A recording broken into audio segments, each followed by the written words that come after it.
Tire invited us out and helped test their tires on a track that was both on-road and off-road. We're testing today the Terra Grappler G2 and the Exo Grappler.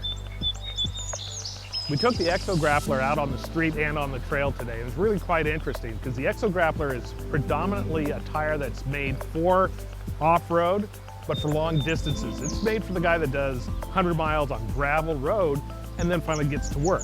Or conversely, some pavement and some gravel. It was really interesting how when we took it on the pavement, I expected it to be a little bit more noisy than, say an all-terrain, but it wasn't. It was just slight pitch that you could barely even hear, especially with the windows up, of course. Once we got into the dirt though, it really decided to shine.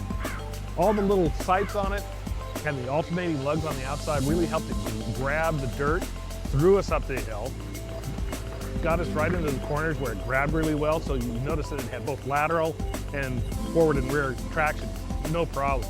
What was really nice is when we stopped it on a hill and I gave it some gas just to feather it up, expecting a lot of slip, but it wasn't. Even though this was kind of a gravelly slope with a bunch of little pebbles, it just kept crawling. And that's really the indication that a tire is both soft enough to grab, but hard enough to prevent it from chipping and cracking. It works real well off-road. In fact, one of the last little obstacles we had was a slight climb with a little bit of mud on the bottom, so you get the tires nice and muddy, and you have to bump it at the top and turn hard left, hard driver, and you just feel that front end just pull right over. Those tires are gripping, just pulls it right over, no problem at all.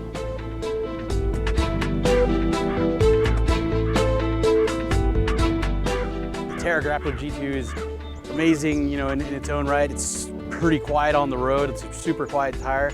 Off-road, it can hold its own. Loose dirt, no problem.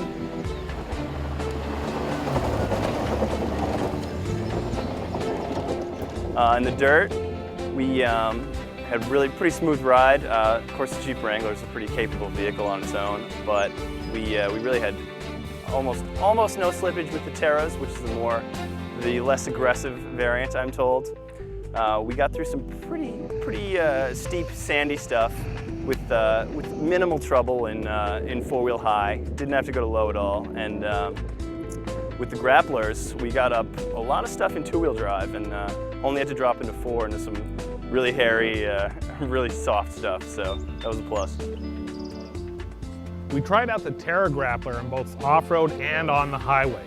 First I went on the off-road course and noticed that it's an all-terrain tire, but it was still hooking up really well. It has full depth sides, which allows the tread blocks to move front and rear, and even on the corners you can tell that it's grabbing into the dirt. Stopping on hills was no problem because it would still propel the vehicle forward. Now of course, it's an all-terrain tire, so it's not a dedicated mud tire, it's not for the hardcore off-road enthusiast, but it is supposed to have excellent tread wear, which is why it has a 50,000 mile warranty.